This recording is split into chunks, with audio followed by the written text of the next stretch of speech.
Assalamualaikum warahmatullahi wabarakatuh. Perkenalkan, nama saya Lela Melani. Saya mahasiswa Teknik Universitas Pangkal Pinang, jurusan keperawatan. Di sini saya akan menjelaskan tentang ventilasi mekanik atau yang bisa kita sebut dengan ventilator. Yaitu kita menjelaskan pengertian terlebih dahulu.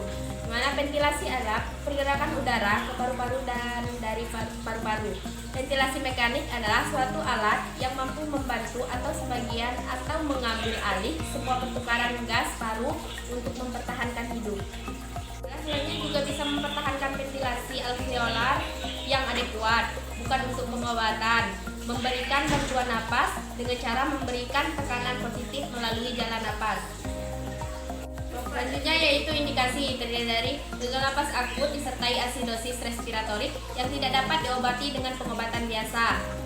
Ada juga hipoksemia dan ada juga apnea. Secara fisiologis memenuhi kriteria VT di bawah 5 cc per kilogram berat badan, tekanan inspirasi maksimal di bawah 25 cm H2O, RR di atas 35 kali per menit, PaO2 di bawah 60 mmHg pada FiO2 di atas 60%, PaCO2 di atas 60 mmHg. Selanjutnya yaitu klasifikasi ventilasi mekanik. Yang pertama, siklus tekanan atau pressure cycle, di mana terdiri dari ventilator memberikan tekanan dan inspirasi berakhir sampai tekanan yang diberikan tercapai. Kedua, tekanan aliran RR diberikan oleh mesin, sedangkan VT tergantung daya renggang dan tahanan pada paru-paru pasien. Selanjutnya yaitu modus ventilasi, di mana yang pertama itu continuous mechanical ventilation atau CMV dan inspiration positive pressure volume atau IPPV, di mana terdiri dari modus kontrol, volume dan RR diatur mesin pada pasien yang tidak dapat bernapas sendiri. Selanjutnya yang ketiga yaitu synchronous intermittent mandatory ventilation atau SIMV, di mana terdiri dari volume dan RR dari mesin ada. Lalu pasien diberi kesempatan untuk bernapas sendiri. Lalu mesin memberikan napas pada saat pasien tidak bernapas.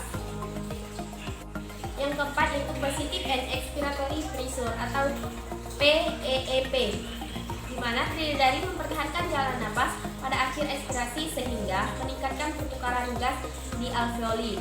Yang kelima, continuous positive airway pressure atau CPAP, di mana terdiri dari pemberian tes positif pada jalan napas untuk membantu ventilasi. Lalu pasien sudah bernapas spontan. Selanjutnya itu parameter ventilator. Yang pertama, volume tidal, di mana 10-15 cc per kilogram berat badan. Yang kedua yaitu fraksi oksigen atau FiO2, di mana terdiri dari sesuai dengan kebutuhan pasien kemudian diturunkan bertahap. Prinsipnya mendapatkan PaO2 di atas 60 mmHg, C per FiO2 sama dengan 80%. Yang ketiga yaitu RR atau frekuensi pernapasan. Yang keempat, perbandingan inspirasi dan ekspirasi atau I dibandingkan E atau ratio. I dibandingkan dengan E sama dengan 1 dibagi 2. Yang kelima, pressure limit atau batas tekanan, di mana terdiri dari untuk membatasi TEG atau 10/20 cmH2O. Yang keenam, sensitivitas atau trigger, di mana terdiri dari diberikan agar pasien merangsang mesin untuk memberikan bantuan napas kurang 2 cmH2O. Terakhir yaitu intervensi keperawatan, di mana yang pertama pertahankan jalan napas, yang kedua kaji ventilator setiap 1-2 jam atau parameter dan nilai total dari mesin dan pasien. Yang ketiga, evaluasi temperatur dan sistem humidifikasi. Yang keempat, infeksi mulut dan membran mukosa sekitar ETT. Yang kelima, lakukan oral hygiene. Yang keenam, bantu mengatasi kecemasan jika perlu medikasi. Yang keenam, jika pasien sadar, beri alat komunikasi. Yang ketujuh, pertahankan nutrisi yang adekuat, cegah aspirasi. Yang ke-8, monitor komplikasi. Yang ke-9, pertahankan keseimbangan cairan. Yang ke-10, lakukan suction jika perlu. Yang ke-11, memeriksa analisa gas darah.